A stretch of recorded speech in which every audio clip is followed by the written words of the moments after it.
ವೇಣು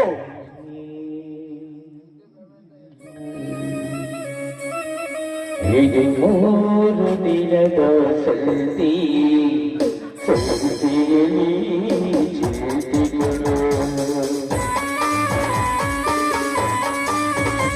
ಇದು ಮೂರು ದಿನದ ಸಂಧಿ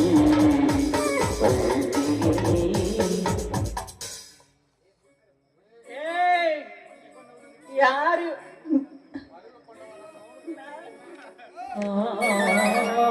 ನಾನು ಮಲ್ಕೊಂಡಿದ್ದೆ, ಯಾಕೆ ನನ್ನ ಎಬ್ಸಿದ್ದು?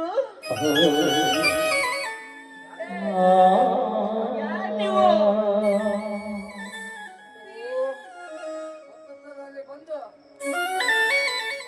ಒತ್ತಲ್ಲಿ ಬಂದು ನನ್ನ ಎಬ್ಸ್ತೀರಂದ್ರೆ ನಿಮ್ಗೆ ಏನ್ ಬೇಕಾಗಿತ್ತು?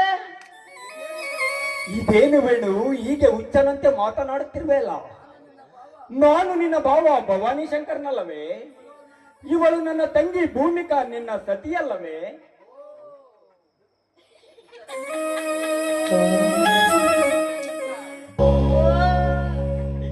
ನೀವಿಬ್ಬರು ಪ್ರೀತಿ ಮಾಡ್ಕೊಂಡಿದ್ದೀರಾ?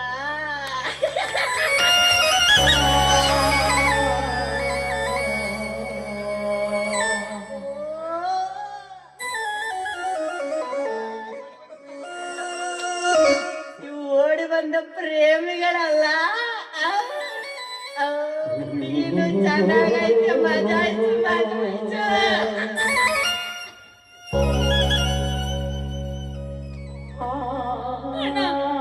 ಇವರು ಯಾಕಣ ಈ ರೀತಿ ಹುಚ್ಚರಂತೆ ಮಾತಾಡ್ತಾ ಇದ್ದಾರೆ? ನನಗೆ ಯಾಕೋ ಭಯವಾಗ್ತಿದೆ ಅಣ್ಣ, ಭಯವಾಗ್ತಿದೆ. ಬಳೆಯಲ್ಲಿ ನಾನಿರುವಾಗ ನೀನು ಭಯ ಪಡೆದಿರಬೇಕು ತಂಗಿ. ಯಾವದಪ್ಪ ವೇಣುವನನ್ನು ಆ ನೀಚ ಪ್ರಶಾಂತ ವೇಣುವನನ್ನು ಬಡಿದ ಏಟಿಗೆ ವೇಣು ಈಗೇಕೆ ಹುಚ್ಚನಂತೆ ಮಾತನಾಡುತ್ತಿರುವಲ್ಲ? ನಾವು ಪ್ರೇಮಗಳಲ್ಲಪ್ಪ, ಒಂದೇ ಉದರದಲ್ಲಿ ಹುಟ್ಟಿ ಜನಿಸಿ ಬಂದಿರುವ ಅಣ್ಣ ತಂಗಿಯವರು.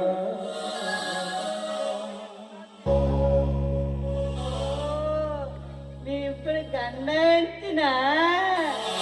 ಏತು ಮದುವೆಗೆ ಮುಂಚೆನೆ ಗರ್ಭಿಣಿ ಆಗವಳ. ಮದುವೆಗೆ ಮುಂಚೆ ಹಿಂಗ್ ಮಾಡ್ತಾರ?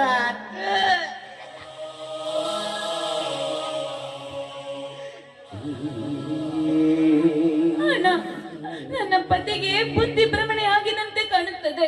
ಅದಕ್ಕೆ ಅದಕ್ಕೆ ರೀತಿ ಬಾಯಿಗೆ ಬಂದಂತೆ ಮಾತಾಡ್ತಾ ಇದ್ದಾರಣ್ಣ. ಅಯ್ಯೋ ದೇವೆ, ಯಾಕಪ್ಪ ಯಾಕಪ್ಪ ಇಂಥ ಶಿಕ್ಷೆ ನನಗೆ ಕೊಟ್ಟಿರುವೆ?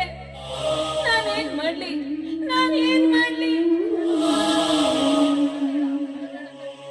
ಅಳಬೇಡ ತಂಗಿ, ಅಳಬೇಡ. ಆ ನೀಚ ಪ್ರಶಾಂತ ಬಡಿದ ಏಟಿಗೆ ನಿನ್ನ ಪತಿಗೆ ಬುದ್ಧಿ ಪ್ರಮಾಣವನ್ನಾಗುತ್ತದೆ. ಅದಕ್ಕೆ ಅವನು ಹೀಗೆ ಹುಚ್ಚನಂತೆ ಮಾತನಾಡುತ್ತಿರುವೆ. ಆದಷ್ಟು ಬೇಗ ವೇಣುವನನ್ನು ಧಾರವಾಡದ ಆಸ್ಪತ್ರೆಗೆ ಕರೆದುಕೊಂಡು ಹೋದರೆ ಖಂಡಿತ ಗುಣಮುಖವನ್ನಾಗುತ್ತಾನೆ. ಅಣ್ಣ, ಆಸ್ಪತ್ರೆಗೆ ತೋರಿಸಿದರೆ ಖಂಡಿತವಾಗಿ ಅವರು ಗುಣಮುಖರಾಗುತ್ತಾರೆ. ನನ್ನ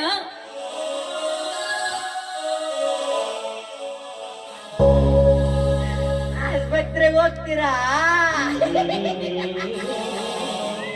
ಹೋಗಿ ಹೋಗಿ, ಮಗು ಬೇರೆ ಐತೆ ಹೊಟ್ಟೆಲ್ಲಿ, ತೋರ್ಸ್ಕೊಳ್ಳಿ.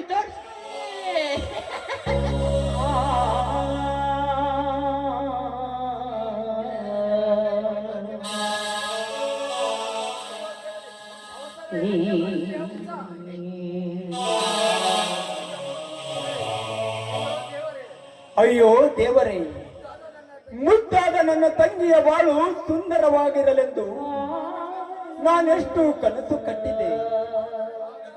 ಆದರೆ ಮದುವೆಯಾದ ಮೊದಲನೆಯ ಮಾಸದಲ್ಲಿ ನನ್ನ ತಂಗಿಯ ಬಾಳು ಹೀಗಾಗಿದ್ದಲ್ಲೇ. ಅಯ್ಯೋ ದೇವರೇ, ನೀನೇನು ಚಿಂತಿಸಿದರಮ್ಮ ತಂಗಿ? ನಾನಿನ್ನು ಹೋಗಿ ಹಣದ ವ್ಯವಸ್ಥೆಗಳನ್ನು ಮಾಡಿಕೊಂಡು ಬರುತ್ತೇನೆ. ಯಾವುದಕ್ಕೂ ವೇಣುವನನ್ನು ಜೋಪಾನವಾಗಿ ನೋಡಿಕೋ.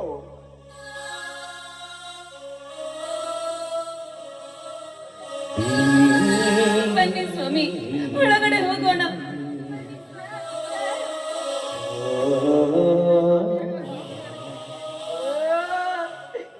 ಸ್ವಾಮಿನ ಕರ್ಕೊಂಬರ್ಬೇಕಾ